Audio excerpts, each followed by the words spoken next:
突然发现自己好像很久没有吃过早饭了，主要是因为没动力。但是今天这家店传的实在是太凶了，又到了吃早餐的日子。这么早起来的动力还不是因为这个米其林3星。米其林3星的早餐那可太装逼了。你们知道拿到3星有多难吗？就像是我们这边塔被推完了，然后我们的辅助一个人去偷塔，还把对面水晶推了，好像不是很恰当。但总而言之就是3星的店非常的少，全球范围内都很少。这个我的铺垫越来越长了，我们到门口了。嗨。不愧是京都的7大名店，他家有400多年的历史。400多年前你在干嘛？德川家康已经统一全国了，而你还在纠结怎么牵隔壁同学的手。早饭不长胖，我们开始吧。有一说一，他们家的餐具是真的很精致。第一个是可以拆分成3层的葫芦器皿，第一盘里面有半熟蛋、油菜和蚕豆，还有一块鱼饼，叶子包着的是未知食物，也就能塞个牙缝吧。浅尝一下，半熟蛋煮的还是不错的，蛋黄由外而内是凝固转为溏心，还可以，口感温润甜糯，甚至像在吃布丁。再来块鱼饼，普普通通；吃一口芝麻油菜，普普通通；再来颗蚕豆，普普通通。哈哈，可以这样讲吗？放屁豆。下一个谜底揭晓，叶子里面包的是2块很小的甜雕寿司，会带着一股淡淡的清香。这个葫芦器皿里面的第一碗绿色的是青玉水芹和魔芋豆腐，吃进去清甜脆口。第2碗是清蒸鲈鱼，里面配了海藻萝卜泥，整体味道会有些清淡。那今天哪个菜不清淡呢？第3碗是当季的食材，里面有清煮的鱼豆腐，还有鲷鱼和笋。像一个僧人早起修行。但是豆腐海带汤啊，日本人的早餐标配，成都人吃到这里感觉自己不会再快乐了，一点味道都没有。到了他们家的重点，就这碗粥，他家最早就是靠这个出名的。那个时候很多艺妓在通宵之后就会很喜欢来喝他们家的粥，久而久之就出名了。他们熬得非常的粘稠，米汤都已经熬成了奶白色，米粒都已经绽开了。旁边的碗装了一碗调好的料汁，淋到汤上之后有点味增汤粥的感觉，再配上旁边的小菜，感觉和国内还不太一样。他们家是把菜都吃完了才把粥给你端上来，有种为了一碗粥过5关斩六将的感觉。出产量出了就是这个，然后一顿下来其实还有点贵，但真的非常的朴素清淡，但是却又温暖舒坦。毕竟他家是全世界米其林3星店里面唯一一个卖早饭的，所以如果你来了京都还有力气起床的话，可以来试一试这家店。哇，困了我。阿吉推荐指数8分，烤样。烤羊肉，原来每个国家吃羊的方式差别这么大。日本人的吃法嘛，果然还是很装逼呢啊！不知不觉我们就迎来了凉爽的秋天。然后像我们这种电子榨菜的搬运工，在这种季节当然是以肉贴标，但感觉来日本这么久，烤牛肉、烤鸡肉、烤猪肉，我们还真没少吃。但是卖羊肉的店是真的少，太少了。破音呢？又到吃羊肉的日子。为什么日本人不吃羊肉啊？真的很无趣哎。今天我们选的店是在日本东京的新宿，又是这个混沌诞生的地方。胖企鹅。すげえ。6時半予約したので。他家可以吃到羊身上19个部位以上的肉。一开始会给一个计时器，说是每块肉只用烤10到20秒。虽然我们已经点了他们家最贵的那个套餐，但是我们现在还要点一点别的单品。我没取牙套，我发现。真胖。他们家的羊都是产自鹿儿岛和北海道，那有没有新疆的好吃呢？今天可以浅浅的对比一下。第一道大前菜是生拌羊肉加沙拉小拼盘，生拌无语。这个生羊肉因为加了照烧料，进嘴之后没有什么膻味，感觉跟生马肉是一个味道。然后接下来这个环节来的有点快，活到150。好的，还是吃羊肉吧。今天的第一份拼盘是羊腿肉和羊羔肉，还有羊舌。第一个先来羊宝宝，它吃起来的第一感觉是没有很羊哎，并没有那种很冲很膻的羊肉味，可能是因为小羊身上的肉就是又奶又软嫩，这大概就是年轻的味道。长得像内脏一样的羊腿肉，可能因为它是羊外腿的部位，就会有一点点筋，嚼起来很有韧劲，里面布满了经络，越嚼越有那个羊肉的香味。但是因为羊肉的脂肪含量比较低，瘦肉偏多，所以非常的适合干海交叠。我的六婆呢？我怀疑他们家这个料就是偷着六婆。蘸着辣椒面吃起来的羊肉有种国内的味道了。然后我们烤的时候，旁边的服务员一直在强调不要烤太久，羊肉烤太久就特柴，少烤一会儿保留住里面的肉汁，那样才会 Q 弹。而且烤羊肉并不会渗出很多油，四舍五入吃羊肉不会胖。最后烤一下厚切羊舌，蛮扎实的。羊舌外面吃起来比牛舌更紧实，但是里面又特别的软，它里面像那种炖了好几个小时的牛舌。哎，好怪的口感哦，茄子啊，就是没有任何调料的茄子。接下来是一盘切的巨好的菲力，它在烤盘上的时候我就有点咽口水了。烤熟之后在旁边的雪盐上面滚一圈，这个感觉特别的治愈。它这种特制的雪盐是那种不规则的片状，那个咸味非常淡，甚至有点奶香，用那股淡淡的奶咸味激发出肉的鲜味。我现在特想刨2口米饭。然后这一盘铺满的是低温调理的羊屁屁肉，官方吃法是蘸着芥末吃，但是它的味道又特别像成都街边卖的卤牛肉，那就是说卤味我们要蘸什么吃？哎，六婆呀，不是广告。你甚至还可以把这个卤味拿来烤一下，因为这一块肥肉比较多，烤一下之后那个油香简直扑鼻。好的，接下来是这个肋骨肩膀肉，这个部位带了一定的脂肪，但是烤了之后那个部位吃起来有点脆脆的，就吃起来很有弹性的脂肪，不油腻不松软，甚至还可以嚼一会儿。下一块是羊沙朗，就相当于是羊的里脊肉，我不是很喜欢那个肉，它就没什么油脂。下一口给到了我们的羊汉堡肉，这一口羊肉回头锦州，羊肉臀子，里面的汁水和油脂还是很丰富。他们家把羊肉打得特别细，它其实就是羊肉版的酱汁狮子头，还可以蘸一下生蛋黄咸酱油，就是味儿很浓，很想吃米饭，胖死我！然后吃一个羊心，话说羊心算羊杂吗？就稍稍烤一下之后，那个口感特别细腻，甚至还有点鸡心的味道。果然那个羊膻味真的会让人很开心。最后收尾的是羊肉寿喜烧，果然是日本人开的店，好吃还是好吃的，但是羊肉的脂肪没有牛肉那么高，口感基本上就是靠鸡蛋的滑嫩来提升。甜品是冰淇淋，是一个猴子。总体来说他们家味道很好，膻味很足。鉴定完毕，但其实我个人还是更喜欢国内的做法。我现在立刻马上就想来一碗羊杂汤。阿基推荐指数8.5分，卡玩意儿6万岁。酱油拉面，不知道时隔了多久，我们终于吃到了今年最后一家满分店铺。我都不知道原来还有这样的店存在，还是一位远在京都的老朋友告诉我的。那不得马上收拾行李，坐新干线直接前往京都。主要是我这朋友已经在日本探过100多家拉面店了。今天我们是要去一家评分4.6的拉面店，这个分数着实让人觉得有点恐怖。它要是不好吃，它就完了。这是一家藏在京都老巷子里的小店。京都这座城市的氛围就是这样，有一种骨子里内敛的拽。我也不知道他们在拽什么，他让我在门口等一下，我们等了1个多小时。无语。但是进店之后我才发现，他们家很奇怪的是一点都不像拉面店，非常的高级古朴。就问你们谁坐在包间里面吃过拉面？我是在包间里面吃面，虽然不是很理解，但是感觉很帅。其实日本的拉面有很多种，但是他们家只有3种味道：酱油、盐味和咖喱。我个人最喜欢的是酱油，虽然不知道为什么吃面也要有餐前酒，但我喜欢这种装逼的感觉，喝不来。接下来还有一盘前菜，头一回吃面还要吃前菜，这太讲究了。这是海胆鱼子奶油，里面的奶油像融化了的冰淇淋，冰冰凉凉，不会过于很甜，有点像咸奶油的那个意思。然后是一杯特别清新淡雅的抹茶冻，它这个抹茶特别的京都，就是又香又苦，又苦又甜，像极了爱情的味道。什么呀？接着小姐姐把面端上来了，好大一份。配菜和面是分开装的，也是单独烹饪的。它的面是中细型的，就是一般酱油拉面都用的中细面，因为这样更容易挂汁儿。配菜里面是鸡肉、叉烧、鸭肉和小银鱼。吃面先喝汤，日本拉面的小规矩。它这个汤入口第一感觉是酱油的香味特别重，然后那个酱油的味儿过了之后就是一种鲜味儿，又重又鲜，好好喝了。你们不要觉得它看上去很像苏州小面，但其实吃起来味儿很足，然后面条的粗细又很适中，嗦起来就会特别的过瘾，得劲儿了。再来一块鸭肉，它像国内盐水鸭的味道，芝士油饼一定要泡汤吃，油酥酥的味道特别像日本的猪油渣。其实可以把肉放到碗里泡一下。先来吃一口他们家的京葱，葱根特别的甜，这烤个烧鸟该多好。鸡胸肉是低温处理的，在泡了热汤之后会显得更嫩。旁边这个是鸡肉豆腐泥，像乐山豆腐脑上面那个哨子，吃到一半还可以在里面加一点山葵泥，它会让整碗面增加一点木质的香味。再嚼着那个颇有劲道的面，第一次吃拉面吃出了幸福的感觉。叉烧我一般会留到最后，就像草莓蛋糕的草莓，配着面一口吃，我就是碳水之王，特满足，特满足。其实这么好的体验也没吃多少钱，比我们之前吃那个1万1碗的好多了。也特别佩服他们家精心设计过的仪式感，果然只要专心在做好面这一件事上，做出来的面确实很极致。阿基推荐指数10分，卡威尔真好吃，我的妈呀！今天这家烤肉店真的太有精神了。对不起，阿基悄悄退出了刘畊宏老师的直播间。同样都是日本最贵的和牛，为什么他家就可以这么好吃？哦，这一口下去，哇！哈喽，大家好，我是阿基，又要吃到了，我的妈呀！今天我们来到了新宿，我们又是一样的画面。予約したの流です。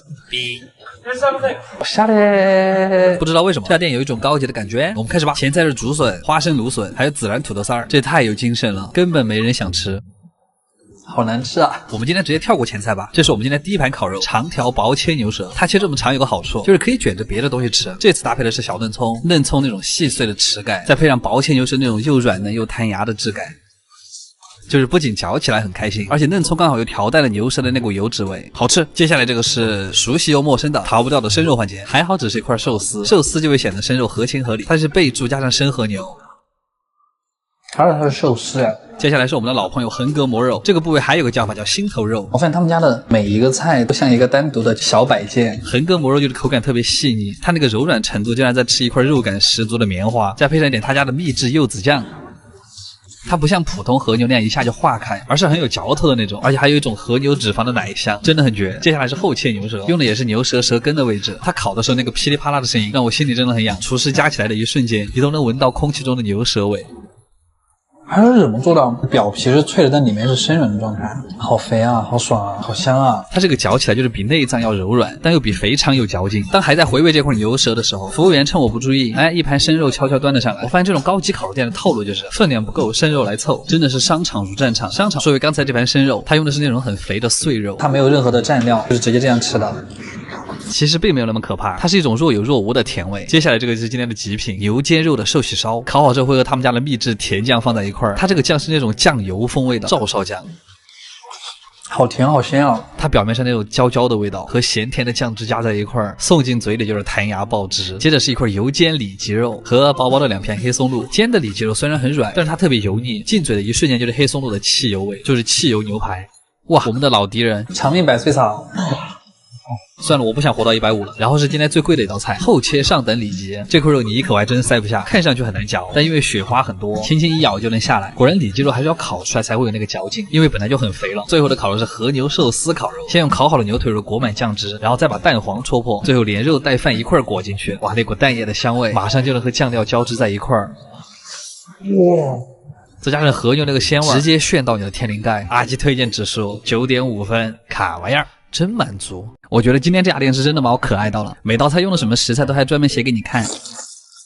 在日本有很多这种寿喜烧的老店，真的是非常老的那种，藏得很隐秘就不说了，还很不好约，耍什么大牌啊？又到了吃寿喜烧的日子，今天我们就来一探究竟啊！日本这种贵到死的寿喜烧店都什么样子？予約したの龍です。龍様、はい、お待ちしておりました。どうぞ中。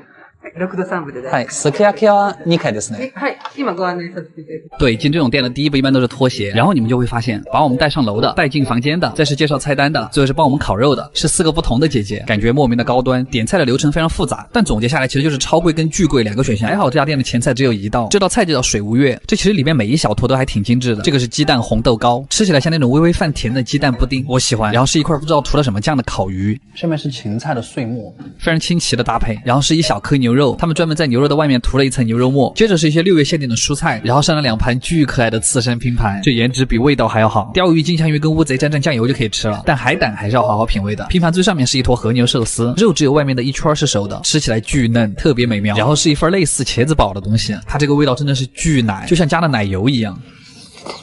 里面的鱼肉还特别下饭。真好吃，烤的2条鲶鱼就还一般，不过刺儿都是挑走了的。然后又是一份特别可爱的菜，烤和牛，看看这个肉质，软的像夹了一坨雪花，一次吃2坨。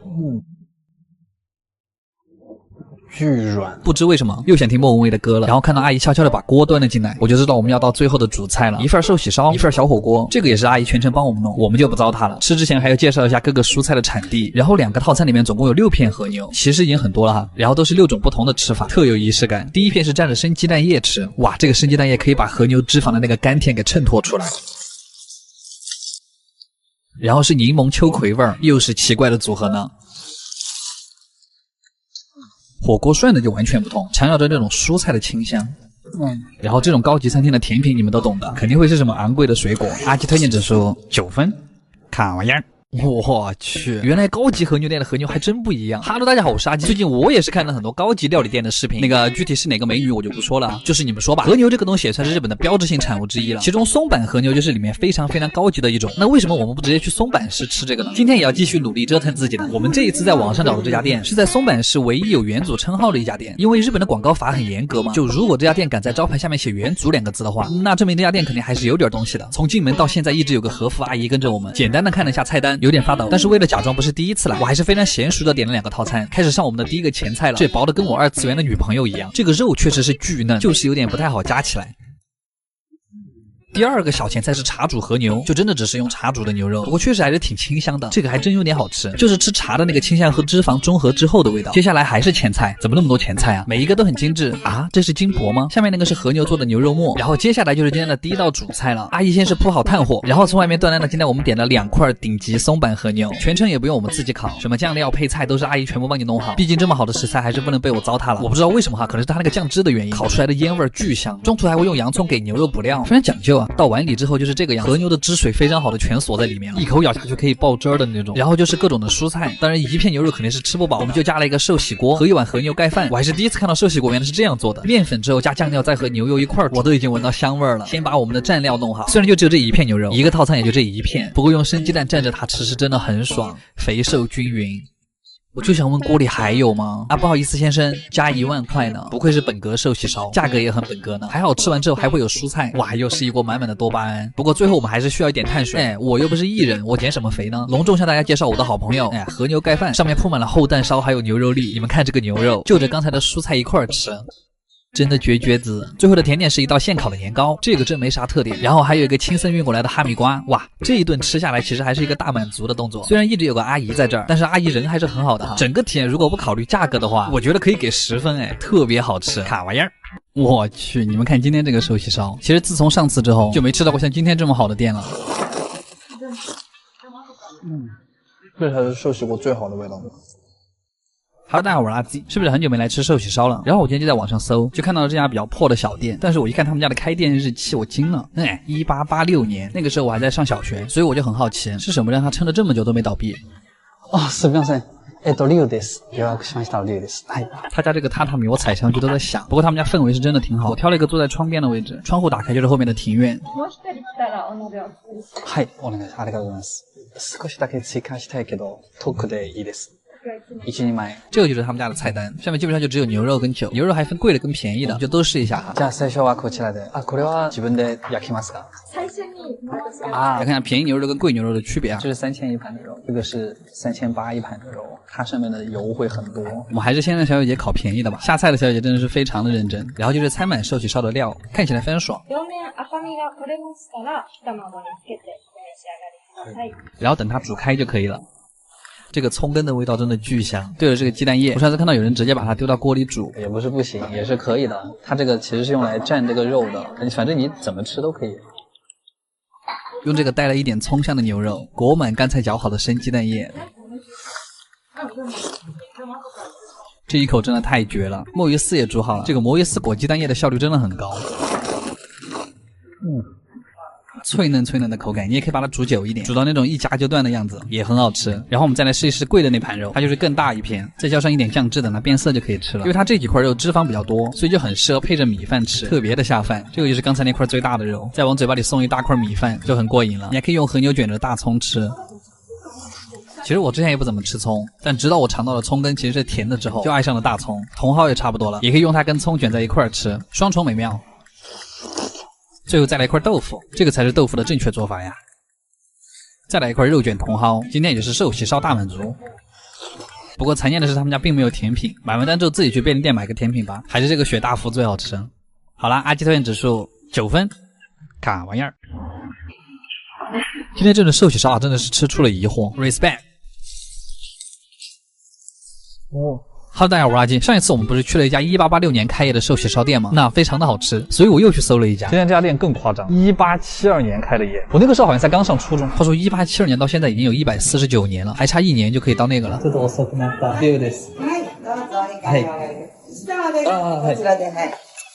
我们预定的是他店里面最大的那个包间，一走进来就能感觉到那个年代的味儿，不是指嗅觉哈。这位就是今天帮我们烤肉的阿姨，长得有点像我以前的班主任，非常害怕。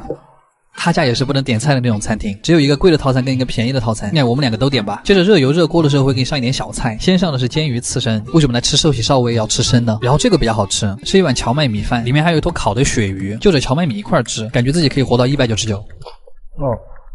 萝卜，它热好锅之后，先会在那个锅里面倒那个寿喜烧的汁，然后就是放牛肉了，接着是开始搅生鸡蛋。反正我们吃这一顿总共要吃8个鸡蛋，那坨牛肉也会一直放在锅里煎，滋啦滋啦的，闻起来味道特别香。煎好之后就会直接泡到蛋液里面，一会儿那个蛋液就会进到肉里面去。第一片是贵的那个，肉会切得很厚，所以你要把它往下按一下，要让它身上带满蛋液，于是你就能感受到2种不同的甜味。第一碗其实它只是纯肉，让你先过一下肉瘾。从第二盘开始就会在里面加一些菜，洋葱、金针菇这些。对了，不知道你们有没有发现啊？说回正题，第二盘因为加了洋葱、金针菇和豆腐，所以汤汁会变得没有那么油腻。其实你甚至还可以用肉包着豆腐吃。然而我觉得这碗里面魔芋丝才是那个精华，因为它能粘上非常多的蛋液。这个葱好好吃。下一碗是金针菇跟茼蒿，茼蒿真的是神呐！它和很鲜的汤搭配在一块的时候，就会显得它叶子的味道格外的清香，这个味道真的好上头。再来一口金针菇就着肥肉一块吃，冲破香甜的牛油之后，就是金针菇的软脆。吃完这盘，对和牛的欲望也差不多满足了。班主任又打起了蛋来，他会就着刚才寿喜过的汤汁，直接把米饭倒进去煎，然后再把刚才打好的鸡蛋液淋在上面。这什么神仙做法？看着我就饿了。然后3、2、1，开盖。有没有那种像蒸蛋糕一样的感觉？切起来更像蛋糕，米饭跟鸡蛋基本上融在了一块儿，但因为鸡蛋跟那个汁水都是甜的，所以真的还有点腻人。然后就是吃完之后在下楼的时候，老板会把你叫住。我去查了一下这个动作是什么意思，其实大概就是出门保平安的意思，只有在那种很老的店才会有这种动作。长见识了，阿基推荐指数8.5分，卡玩意儿。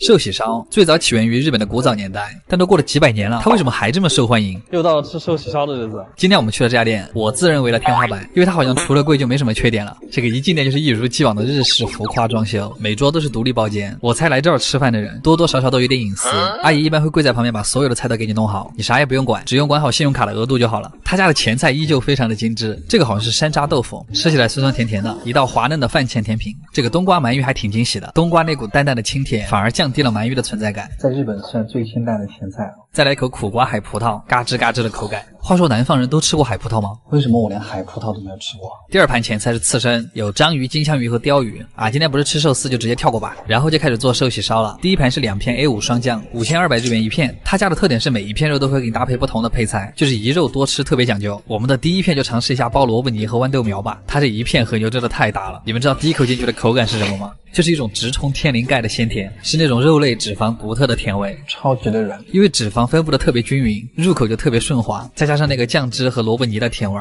清甜而又收敛的味道。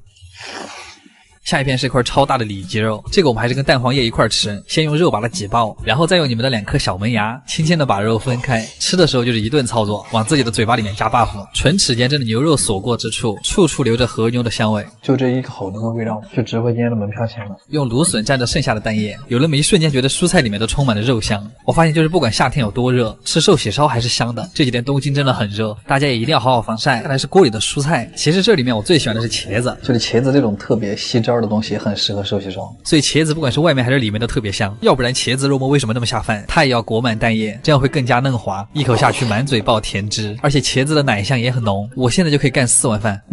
是夏天的味道。接下来的一片是蛋液裹牛肉，裹萝卜泥，裹豌豆苗，吃法逐渐复杂，香味快了加倍。这一口下去就是爽滑中带着咀嚼感，肉香四溢，大快朵颐啊！说的就是这个。肉烧完之后就会在里面加一点乌冬面，它是在刚才和牛的油水里面煮的，取其精，它吃起来微微泛甜，就像是清汤杂酱面最后2口的那个味道，面条里面浸满了肉香，就让我特别怀念成都的那个怪味面。接下来是没有人可以拒绝的寿喜烧配米饭，滑嫩黏糊的蛋液裹着热腾腾的米饭，到底是米饭升华了和牛的甜味，还是和牛让米饭变得更甜，都不重要了，刨就完了。这个小火锅就非常像老北京涮羊肉，它这个吃的就是和牛最原本的味道。第一口我们就只卷一点葱，送进嘴里先是葱根的甜味儿，然后再是和牛雪花散开的味道，再来一片芝麻酱寿喜烧。我感觉北方人看到这个画面，嘴巴里面应该有味道了吧？虽然芝麻酱浓郁的香气已经把和牛的味道给盖住了，其实有点像东北麻辣拌，芝麻酱里加白糖，又鲜又甜。芝麻酱真的很爽。整体来说，虽然他们家确实有点贵，但是每一口都有特别好的体验。如果真想吃寿喜烧，选他们家应该没错，服务也特别到位。不过说回来，今天就算出了很多汗，吃了寿喜锅，脸也没有花，一点儿也不油，真好。好了，阿基推荐指数9分，干玩意儿。寿喜烧，你们说日本最老的寿喜烧店它还在吗？这是一个疑问，但也是一个很值得寻找的答案。我操！所以我就去搜了，现在英特网上能找到最老的店在京都，我就知道又是哪儿。就是不管3729、7863，我们又花了2000块钱车票过来做慈善，就当满足这个夏天最后的好奇心。这家店叫寿喜锅啊，1864年就开了，比我们之前吃了1886年的还老。那个时候我差不多刚出生。它在京都的5大花街之一，先斗厅。我走在这条街上，我感觉我都老了20岁。它藏了大量的百年老店，这条街真的全是店，太爽了。废话说太多，但我就选说废话。すみません。7時予約したの量ですけど。我每次都会觉得这种全日式的装修私密性特别好，这种古朴的氛围感比东京的强多了，价格也非常的讲究。不说钱，说缘分的缘，一盘肉8500元，前菜是一个芝麻豆腐，就这个东西在京都特别流行，属实开胃，特别的滑嫩，甚至像鸡蛋羹。然后就没有那些无食包间的前菜了，直接开始做锅，先是一块牛油润一下，然后撒上白砂糖，非常关西的做法。然后在白砂糖还没有化开的时候，铺上牛肉。A5 的和牛就是一个大，煎一下之后再倒入酱汁，听着锅从滋啦滋啦的声音变成了咕噜咕噜的声音，看着和牛从红白相间变成了棕色，看着我从110斤变到了130斤。然后我们开始搅鸡蛋，真是肉汁大，一口吃不下。我发现这个蛋液的作用不仅是让它变得更滑嫩，主要是给那个肉片降温。他们家的寿喜烧特别的清新，不会太甜腻。说着第一口不吃饭，但我还是没忍住。而且他们家的酱汁没有那么抢戏，所以更加突出了它和牛油脂的那个甜味儿。不愧是老店，非常好吃，就是有点费钱包。姐姐接下来会在锅里放魔芋丝、大葱还有豆腐，第2口下去仍然很满足。滑蛋牛肉和米饭太配了，温热的牛肉和蛋液混作一团，包裹着颗粒分明的米饭，难以抗拒的鲜嫩。再来一口。2片滑牛让我刨了一整碗米饭。饭。前面刚说完他们家8500元一盘，我们又追加了一份2片16000的和牛，来口和牛卷葱。我们先不卷葱根，卷那个绿色的葱叶，因为我觉得葱叶更有那个葱的味道，而且那个脆脆的口感包裹在寿喜烧里特别解腻。葱里面的甜还带一点辛辣。又想吃饭了。吃完之后继续煮菜，大葱、洋葱、小香菜，就这个锅越煮到后面就越清新。又是每次的固定环节，魔芋丝加蛋液还是那个滑溜溜的口感，想念起了那道东北名菜猪肉炖粉条。接下来换了一个蛋液，重新又加了一份肉。其实吃豆腐的时候也非常讲究，不能太老也不能太嫩，嚼起来特别的扎实。用和牛卷着它吃就很完美。外柔内刚好像不太合适。接下来是香菜，我发现香菜煮了之后就没有香菜那个味儿了，淡淡的香菜味配上和牛，像是火锅里面煮的茼蒿和肥牛。最后一片还原我们最原汁原味的。这一口真的太大了，但是也必须得塞一口米饭进嘴，不然这口和牛都没有灵魂。寿喜烧为什么可以这么好吃？餐后的甜品是一大牙哈密瓜，这东西在日本非常的昂贵，但它甜得来像打了糖水一样。总结一下就是他们家店是我吃过的寿喜烧里面性价比还比较高的，古朴的氛围，美丽的古街景，带朋友过来吃就是有品味有情调。阿吉推荐指数9分，真好这家店。卡哇尔，寿喜烧又叫厨烧。它作为最具代表性的日本传统美食之一，来了日本之后应该怎么选店？其实你可以像我一样，盲选这一家就对了。它也是目前日本寿喜烧界的天花板。我就很想知道，开了138年的店，为什么还能开？今天的东京下起了小雨，就像输了竞技赛的我，早上起来好好刷牙。又到了吃寿喜烧的日子啊！金办这家店不仅特别老，而且日式服务做得巨好，这可能也是它贵的原因。すみません、6です。30多。整个过程会有很多姐姐服侍你，所以第一次来也不用紧张。我们预定的是他们家最好的极上和牛，一盘肉32000元，32000就这么多，以及一堆摆盘很好看的小菜。第一盘叫做小西物，主要是一些凉菜，这个炭烤血子很好吃，又上了一小盘刺身，老三样鲷鱼、金枪鱼和章鱼，生鱼片也是传统日料里的一个必要环节。吃完这些，阿姨就会开始准备寿喜烧了。关东的寿喜烧做法很简单，就是在热锅里面倒入寿喜烧料，关西的话还会在盘子里面刷一层糖，现在空气里都弥漫着汤汁的甜味。它那个肉展开有这么长，你会看着这个肉慢慢冒泡鼓起来，然后从粉色慢慢变成棕色，等到肉只剩一点粉色的时候，就会放到蛋液里给你端过来。第一盘原汁原味，只有鸡蛋跟牛肉，我已经吞了无数次口水了。因为它那个肉的雪花，所以这个肉吸起来特别顺滑，再裹满鸡蛋液，你就算没有牙也可以吃得很开心。第二片肉按照惯例会加一些蔬菜和最重要的魔芋丝，它就像蚂蚁上树里面的粉条。这一筷子挂满了料汁和油水，你甚至可以再卷一点葱或者牛肉。吞下去之前再送口饭进嘴，直接暴击。米饭跟肉一起嚼才香嘛。第三片肉就会在锅里下一些清新的蔬菜，像是茼蒿和萝卜。谁煮火锅不加茼蒿啊？阿姨又帮我们盛好了新的一碗，但这次我们先尝一下豆腐。这种豆腐一般是烤过的，也是特别能吸水。豆腐好嫩。豆腐背后因为切了2刀，所以特别入味儿。然后是茼蒿。在吃完所有的肉之后，还会有一个寿喜锅盖饭，感觉吃起来很快，也很满足。阿吉推荐指数9分，卡味儿太撑了。回家之后也不要忘了刷牙哦。今天终于又吃到了家满分店铺，好不容易啊！我算是直接吃顿悟了。就是好的寿司店靠的并不是浮夸的装修，而是要看师傅的技艺高不高超，还有食材的搭配方式。今天不是晚了，今天是纯寿司。这家店现在在日本的100家名店里面直接冲到了前10名，所以才引起了我的注意。而且它还不是米其林，我就更好奇了，来细细看吧。しました。はい、しました。失礼します。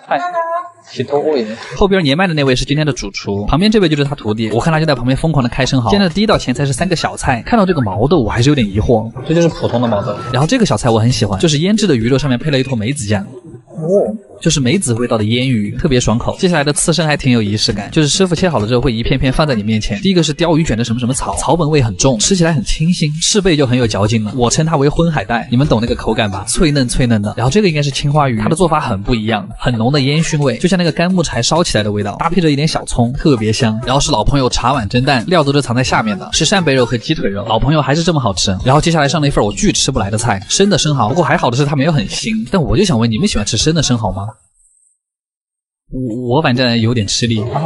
就是生蚝的味道。幸好下一道菜是个熟菜，煮的金目雕和一些蔬菜，看到金目雕像看到了救星。这种小鲜笋也很好吃。吃完这个就正式进入我们的寿司环节了。这种看着自己的寿司一个个做出来的感觉还真不一样。第一个我以为它是某种鲷鱼，然而它并不是，因为这个寿司油巨多，甚至还有点和牛的味道，脂肪好多啊。次个オトロでございます。オトロ就是金枪鱼脸上最肥的那个部位，它真的很肥美，但是一点都不油腻，而且师傅还在上面刷了一层甜酱，所以那个金枪鱼脂肪的味道就变得更加的鲜美了。接下来这个是柠檬章鱼寿司，章鱼本身是没什么味道的，但把它烤了之后再配配上一点柠檬，口感真的提升了很多。然后这个青花鱼还很惊喜，它上面有一层果冻，那个是无花果口味的，又吃到了清奇的搭配。接下来就是海胆寿司了，第一个是蟹肉海胆寿司，长得就非常的好看，感觉蟹肉好多呀。海胆也是刚才才掏出来的，你吃的时候还得用手把它推进去。然后这个是海胆卷，虽然其实并不用一口吃，但我就是想体验一下海胆充满整个口腔的感觉，过瘾。接下来是金枪鱼的秋托罗，没有刚才的 Otoro 那么肥美，但是口感更好。这个好像是烤某种贝类，吃起来微微泛甜，好吃。最后又给我们上了一份厚蛋烧和一份金枪鱼刺身，哇，这两个吃完就已经饱了。然而没想到的是，压轴还来了一份烤鲍鱼。甜品的话是抹茶和巧克力大福。这家店我还能说什么？阿迪推荐指数10分，就是不同，卡玩意儿。今天发现这家寿司店满足感特别高，这一顿寿司就吃了20种海鲜，所以夏天不吃寿司吃什么？吃寿司跟吃河豚是我最开心的时候。今天这家店又是在京都找到的家100年老店，不是吹的那种啊，他们家是真的开了125年。不过就是这种店很难进去，就到了京都你会发现，你的钱根本没有任何的卵用，这种餐厅你不提前1周预约根本进不去。哦哟，我看你有好歪。すみません、6です。啊。这个就是一碗放寿司的盘子，这位是大将的女儿，旁边那位就是他儿子。然后我突然反应过来个事儿，为什么寿司师傅没有女性呀？而且大将为什么都没有头发？他们年轻的时候应该是有的吧？你看他儿子都有。哎，好了，我废话太多了。第一个就是一个很贵的寿司，比目鱼寿司，它肉质白嫩，脂肪很少，1.7%的脂肪率，所以才是第一个上的寿司。紫苏呀。第二个就是鲷鱼了，它上面切了很多刀，是要锁住酱油，所以这种店一般是不用碟子蘸酱油的，因为师傅会帮你全部调好。刚才这个还有点梅子酱，是酸甜口味的，然后是刺身，特别大一片，而下面的米饭只有一点点。师傅说寿司里的米就是为了衬托肉的鲜美而存在的。然后这个是今天的王牌之一，金棘鱼，是一种非常非常昂贵的深海鱼，它就是肉厚脂肪多，而且那个肉还很有嚼头，像一块脂肪口香糖，太有嚼劲了。接下来是竹荚鱼，日文读作阿吉，也是我的日文名。这个鱼一般是用来烧烤或者做鱼油罐头，是一种比较常见的鱼，所以现在相当于是我吃我自己。然后接下来这个才给力，龙虾尾寿司，它是把龙虾尾对叠过来，中间夹了一小块米饭。如果这都不算爱，那您出门左转吧。哇，虾肉好多啊！这个寿司，鱼子寿司是我最讨厌的寿司之一，齁咸，可能是我吃不来吧。接下来又是很厉害的一种金棘鱼，头黑金棘鱼，就这个鱼更贵，应该算是寿司鱼类里面最好的一种。普通寿司店一般是没这个鱼的。上面那个是金棘鱼的肝，然后加了几根小嫩葱，这就是一个艺术品。金棘鱼的肝是茶味儿，肉质就是深海鱼独特的香嫩。好的，接下来是章鱼肉，又是一个锻炼咬肌的东西，跳过吧。哎，鲍鱼我就很喜欢了，脆嫩脆嫩的口感，这个我可以吃10个。上面涂了一点酱油和柚子醋，特别的爽口。然后是盐海胆，就是吃进去的时候还有那个盐的颗粒感，加点盐会显得海胆更甜，好吃。然后是赤贝寿司，这口感特别丰富啊，就上面是脆的，下面是软嫩的。师傅在上面涂了一层甜甜的照烧酱。然后这个是毛蟹的肉，还是那个熟悉的味道，就是太小一口了。接下来是鳗鱼卷，它是把鳗鱼翻过来之后卷了一层米在里面，真的是一大片的鳗鱼。鳗鱼的腥味特别重，就很香。紧接着就是鳗鱼鸡蛋烧，它是把鳗鱼切碎之后加在鸡蛋里面，这个厚蛋烧特别的 Q 弹。吃完这个就是最后的重磅炸弹，金枪鱼的Otoro，3个字形容，全是油，特别的过瘾。阿吉推荐指数9分，无敌，卡玩意儿。今天我们终于又吃到了一家满分寿司店，这种店真的太难得了。吃这家店之前，我一直觉得那个黑色的寿司很怪，吃了之后我真的很想感叹，这简直就是日本寿司界的一个新高度啊！它是东京新开的一家会员制的餐厅。又到吃寿司的日子，今天就来一起看一下秋天的第一个满分店铺是什么样的。这次我们又是在麻布十番这个网红地啊，进店的时候还要输入自己的预约码。为什么吃饭要这么严格？很香。开饭之前大家还要一起上一课，主要是讲了他们的烹饪方式跟原材料。可能黑色的寿司大家都是第一次看，前菜都是一些很开胃的东西啊，就是想让你待会儿能够多吃一点，非常实在。这是鱼子荞麦面，酸酸咸咸，确实很爽口，虽然它只有一小口。然后是烤扇贝肉，用一片海苔夹起来的，它这个个头还真不小。海苔那个微微的咸味会把扇贝肉的甜味衬托得非常明显，特别的香脆。这种餐厅一般大家看到你吃好了之后，就会开始给你做下一个菜。这是我们今天的第一个寿司，金枪鱼刺身。它这个米其实本来是白色的，只不过涂了活性炭跟醋。你们都知道日本寿司的米其实是没有浓郁的香味的，因为就是怕米香盖过肉的鲜感。它这个是用米酒蒸出来的鲍鱼，下面那个酱特别的好吃。它是把鳗鱼干磨碎了之后，加了一点芝士进去。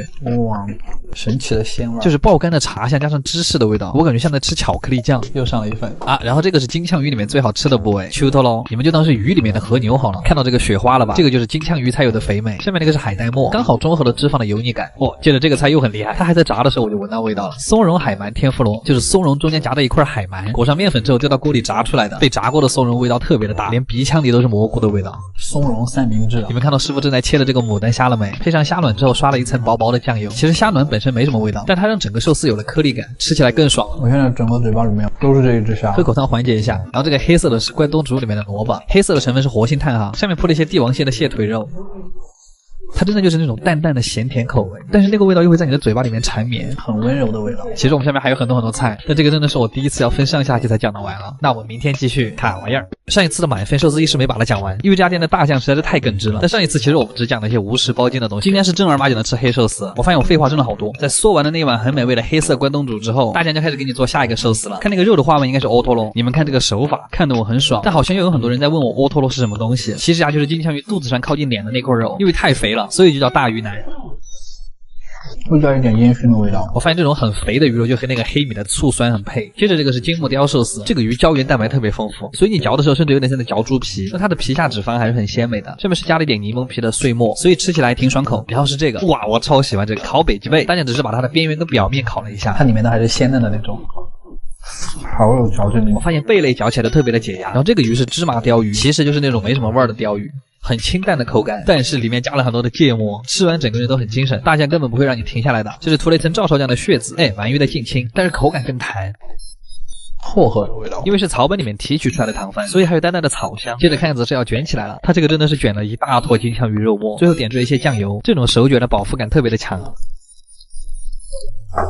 海苔的咸甜味就很衬托金枪鱼的肥美。大酱看我们吃的很开心啊，还拿出了店里的极品海胆，这么大一坨，我手里拿着这个好像都不止一个海胆，而且它特别的香甜。卷完海胆我们就该卷鱼子了。三文鱼鱼子的特点就是汁很多，每一颗都很饱满，反正就是会在你的嘴巴里噼里啪啦的，又是解压新方式。我们好像把大酱吃高兴了，大酱现在把它的各种存货都搬上来了。大酱说这个菜没有那么硬，它是黄瓜加酒糟，它其实长得更像一个前菜，吃起来的味道很像那个木糖醇，大大泡泡糖的味道。然后是青花鱼寿司，腥味特别重的一种鱼，但有人也觉得那个味道很香。比如我。对了，梅子酱和它味道也很配。最后一个寿司是鳕鱼子寿司，这个东西真的很贵，但是你也不能说它味道有多好，它特别的咸，但是吃完之后嘴巴里会有种回甘。我们还是直接吃甜品吧。这个是一小杯米酒，还是很浓的那种，半口闷了。这个甜品我很喜欢，应该是某种红豆寒天，吃进去之后是软糯的微甜。还是想夸一下这家店对甜的把控，精准又温柔。最后一个甜品是蛋卷，加了活性炭之后就是黑色的，里面的油水还很丰富。最后还给我们展示一下他们家引以为豪的这个黑色炭，虽然喝起来并没什么味道，但这一次的探店体验真的是非常的开心。这是他们家的会员名单，有没有看到几个熟悉的明星？好啦，阿基推荐指数10分，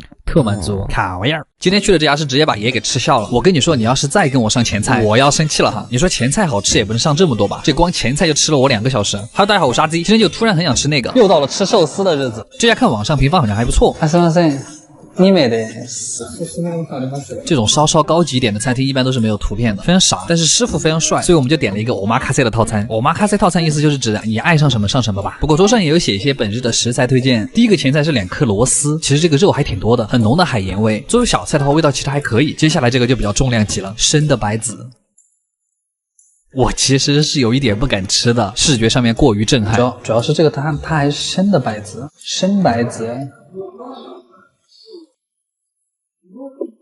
就是那个胆固醇的味儿特别重，但是有一说一，它是好吃的，一点点鸡肾的味道，再伴着一点酱料的酸甜，其实我还挺推荐的。接着还是一份长相十分震撼的菜，海胆章鱼丝，就是把海胆炸成酱之后，和生切的章鱼丝混在一块儿，其实就是海胆的味道，还不如直接给我上一份海胆。然后这个是我今天非常非常喜欢的一道菜，甲鱼汤，它端上来特别的香，就那个甲鱼的油都在泛光，而且肉也不少，味道还特别的浓郁，甲鱼皮还是很 Q 弹的那种。这个菜可以说是今天的极品了。接下来是刺身，一共是6种海鲜，然后里面的这个是紫苏叶的宝宝，吃法的话就是紫苏叶卷一点肉，然后再加一点萝卜丝儿和这个种子，卷起来一口吃的话口感会很丰富，甜虾就是越吃越饿。鲷鱼和金枪鱼就不用说了，厚切的真爽。里面我最喜欢的是青花鱼，虽然鱼腥味确实很重，但是吃起来巨香，味道特别大。然后又给我们上了一道组合菜，鲍鱼刺身加鳗鱼烧。鲍鱼的话可以蘸一点这个鳗鱼的干，是一种苦茶的香味儿。鳗鱼是烤了之后凉拌的，这个倒不是重点，它下面那个黄瓜引起了我的注意，手工真的可以把黄瓜切成这个样子吗？吃完这个又是一份汤，这个真的是一家寿司店吗？而且这么小一碗汤还重新配了餐具，实属有点夸张了。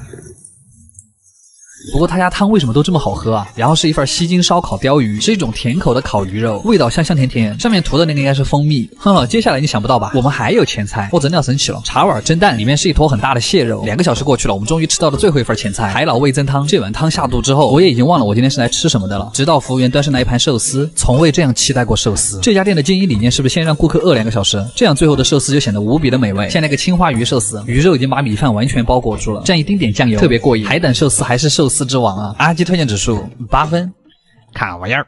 进门我们就先来一个刺身拼盘，不愧是高级寿司店，这种一次性筷子的造型都这么奇怪。我们还是先来尝一下前菜，海参油豆腐，是一种爽口的甜味儿。再来试一试拼盘里的鲍鱼，这个鲍鱼也是生的哦，我才知道原来生鲍鱼是这么的脆，而且我感觉这种鲜美的味道其实比煮的还要好吃。薄切的鲷鱼还是那么美味，只用蘸一丁点酱油就好了。三文鱼的话，我喜欢多蘸一点酱油，再加一点芥末，这样就可以盖过三文鱼的油腻。蟹腿肉也上来了，哇塞，你看这个肉有多少，终于不是假的蟹肉了。别的刺身吃完之后，我们就吃主菜吧。这么大个海螺里面的肉只有一点点，我也是服了。烤鱼的味道也不错，外焦里嫩，但我最爱的主菜还是和牛。吃完之后，寿司拼盘也来了，海胆寿司永远都是最好吃的。不过这个虾嘛，我就不吃了。最后又一碗鳗鱼汤收尾，满足了。大块的鳗鱼和香菇一起炖，真的太妙了。吃完之后发现账户里面还有点余额，我就想做一个很不成熟的事儿，趁着还有钱，我们要不去逛一下波拉吧？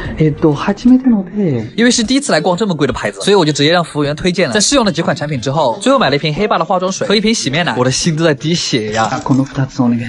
这个洗面奶只要一点点就可以搓出很浓密的泡沫，而且洗完之后脸上也不会觉得干。然后黑爸的这个生命水每次也只用按2下，质地有一点点粘稠，但感觉渗透力很强，吸收特别快。其实我觉得它的定位就是精华水，晚上也可以当精华用，保湿的效果真的不一般。我去查了一下生命水的独特配方，里面的黑科技还可以延缓皮肤衰老。对了，千万不要用化妆棉哦，直接涂抹的效果是最好的。主要是还有这个味道，我觉得它这个香味就像伊势丹里面富婆的体香，好香啊！味道真的是太富贵了，我还意外的觉得挺值。卡玩意儿，寿司一直是我最喜欢的日料。今天我们摊的这家既不是米其林，也不是什么路边小摊，进店先来一份金枪鱼的脸和头。我第一眼看上去还以为是牛肉，头上的肉脂肪很少，没有一点鱼腥味，脸上的肉就稍稍肥美一点。这个大家可以参考一下我的脸。哎，金枪鱼刺身来了，鱼身的肉是一定要点，鲜甜没有腥味。正好我们的汤也上来了，这是我第一次看到真正用鱼肉做的鱼丸，里面居然加了杏鲍菇和海带的碎末，怪不得口感这么清奇。然后这碗汤用的材料大家可能看得出来，我就不说了啊，只能说味道又鲜又腥。喝完汤再来品品这个白章鱼，我感觉我在嚼一坨胶泥，口感太奇怪了。甜虾也上来了，甜虾的口感就是浓稠鲜香，百吃不厌。喜欢虾的话也可以再来一份红虾，红虾的口感非常 Q 弹，回味无穷。当然怎么可能少得了炙烤鳗鱼，这是他家的顶级特色，厚切鳗鱼寿司，这个我真的太馋了，一整块鳗鱼，一口还是很难吃完的。趁着我们还没有腻，三文鱼安排上，不得不说这家店的寿司肉还是很多的。对了，青花鱼和生姜一起吃真的太美味了，如果吃了这么多都没吃饱，那就点一个烤鱼寿司吧，特别管饱。好啦，你们爱吃什么样的寿司呢？卡玩意儿，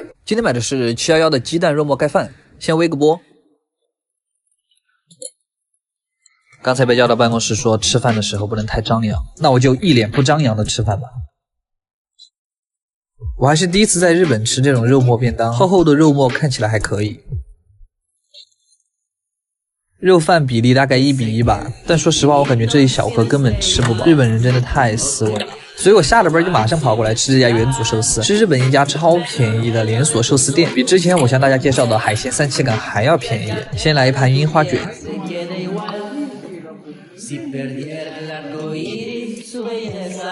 像这种回转寿司店在日本其实很多，价格也都差不多，大概就是7块到10块钱一碟的样子。如果回转盘上面没有看到自己喜欢的，可以直接跟老板点。这种寿司的里面一般都是放了芥末的，如果你不太会吃芥末，就会像现在这个样子，眼里火都给我弄出来了。反正我现在是每次吃之前都会把里面的芥末加一点出来，要不然脑门都会被芥末炸开。好的，最后一块，最后一块，最后喝一点抹茶，每个座位前面都有放这种抹茶粉，直接兑好就可以了。吃了9盘18个寿司，60块钱。ごちそうさまでした。